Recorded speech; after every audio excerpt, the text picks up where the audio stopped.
Good morning, metalheads of the internet, and welcome to a brand new episode of the Metal Meltdown. Today we are talking about the latest studio album from Havukruunu entitled Tavastland. And since there's a very good chance I'm going to completely butcher the pronunciation of every single song title, lyric, band member, person, name, let's go ahead and make a little drinking game out of it. Every time I completely screw up the pronunciation of anything, take a shot. Instead of lighting your torches and sharpening your pitchforks and having a little cry fest in the comments, crack open a bottle of whiskey and have some fun. Or don't. Your call. I don't really give a shit either way. Anyways, this is the fourth full-length studio album from this Finnish pagan Viking black metal crew. Now, they've been kicking around for about 20 years. They put out a couple other albums and a slew of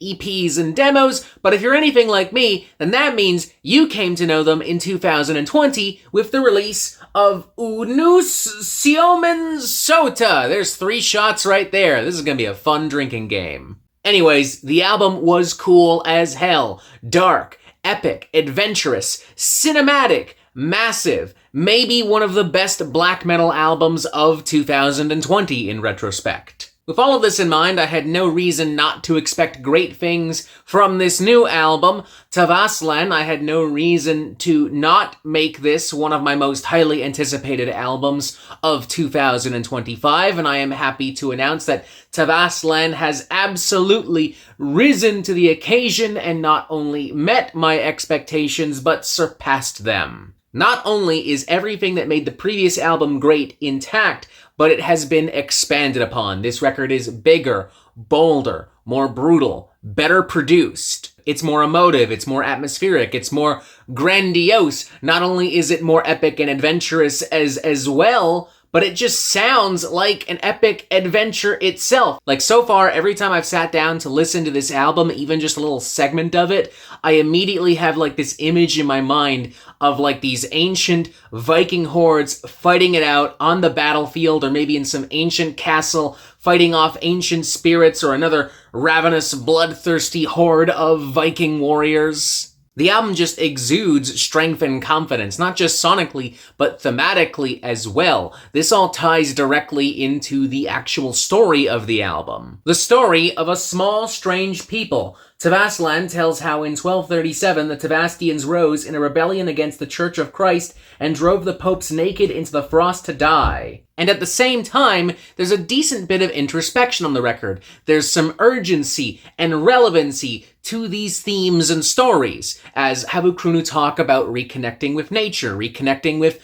other people, reconnecting with the world, building a stronger, better society, less reliant on technology, less detached from important issues and things. Writing here, Tavastland speaks of him who has become a prisoner of his home, alienated from the land of the forest and is now afraid of the dark with all lights on, surrounded by his smart devices. Tavastland tells about the freedom we lost. Tavastland haunts its listener to the grave, and I will personally open that grave one bleak night and steal the fading light of your sempiternal soul. I know it's probably far too early to really talk about the best metal albums of 2025, or like the best death metal, the best thrash metal, the best metalcore album of 2025, blah, blah, blah, blah, blah. But if I were to make the claim that Tavastland might be the best black metal album of 2025 so far, not overall, just like so far,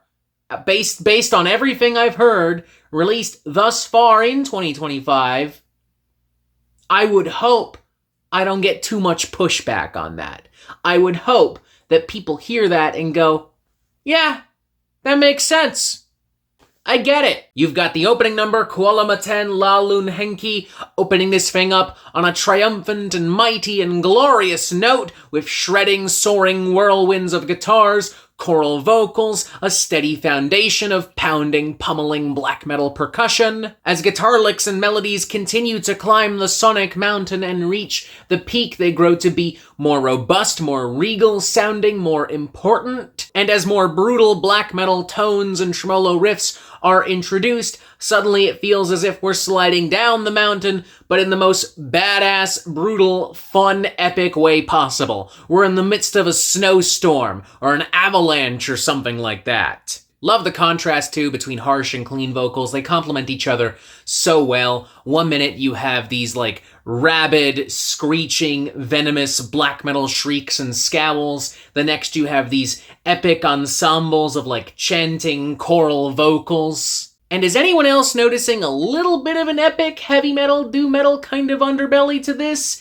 I don't know, maybe this is a consequence of me simply not being the most well-informed or educated on Viking black metal. I mean, my knowledge and expertise on this genre goes as far as, like, Bathory, and that's kind of it. And I guess to be fair with that in mind, certain moments, not just on this song, but across the album, wouldn't be out of place on a Bathory record. I mean, there's definitely a lot of Bathory influence here. But also, simultaneous to that, there are some, like, kind of doomy, epic riffs and progressions that I could also just as easily picture on a Smolder record, or something from Grand Magus, or, you know, even something from, like, Warp Riders or Apocryphon from the Sword. The following number, Yon Sinti, is for the most part a more mid-paced and grueling affair, but it does have some very atmospheric and cinematic moments that still make it feel quite adventurous. Like, it almost sounds like somebody going through some kind of initiation ritual, you know? It sounds like the trials and tribulations of a Viking's journey. It sounds like somebody having some kind of spiritual realization. Especially once more chanting choral vocals come into play, giving this a very heavenly kind of feel. Then there's the title track, Tavastland, which has a few different segments and phases to it. At first, it's raging and roaring like a classic second wave black metal anthem. I would argue maybe channeling a little bit of Windeer here and there in parts. But then it makes kind of a big switch into some groovy, moody, doomy heavy metal. Again, very reminiscent of the Sword here. We still have these ferocious black metal shrieks, and they're now complemented by some full-on guttural vocals. And then this transitions beautifully into some ascending, towering black metal crescendos, and then that transitions even more beautifully into what almost feels like kind of like a Finnish Scandinavian folk song kind of sandwiched in here with some more acoustics and some woodwinds here and there and more chanting vocals. Very tempting to say this is one of my favorite songs on the album. At bare minimum, I would say it's one of the most dynamic, one of the most eclectic, one of the most memorable. It's certainly in the top 3, that's for damn sure, alongside the album's closing number, De Miseri Fenorum, which is filled with pounding, pummeling rhythms and more classic black metal flavor and more melodic guitar work. It's grand and epic and powerful and brings this album to a pretty fantastic climax and close. And also alongside the preceding cut, Kunveri Sekoito Lumine, which embraces full-blown heavy metal, folk metal bombast with a variety of over-the-top, dazzling guitar, pyrotechnics, and also some really epic, powerful sections, especially in the latter half, that brings to mind like Skyclad, or even something like, dare I say, Carolus Rex era Sabaton, you know, like the heft and the might and the scale of that, but just brought into like Bathory-style black metal, Viking, pagan metal. Gotta give a shout out to Coleman Oma as well, because I really like how it utilizes cold, gritty acoustics and strings and blends that with stark and explosive black metal and also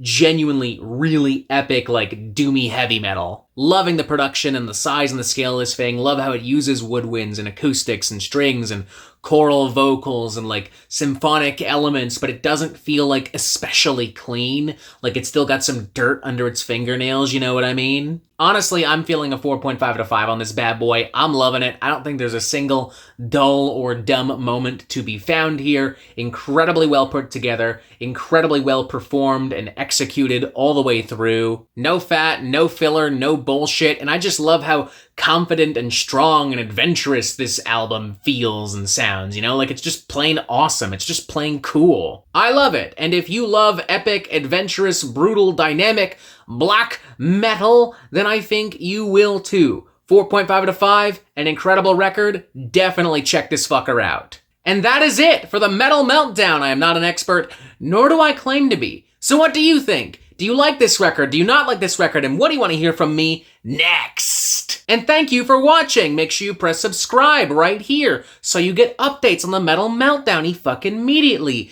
Join us on Discord, boom, other videos here, and as always, you have yourself a fantastic fucking day.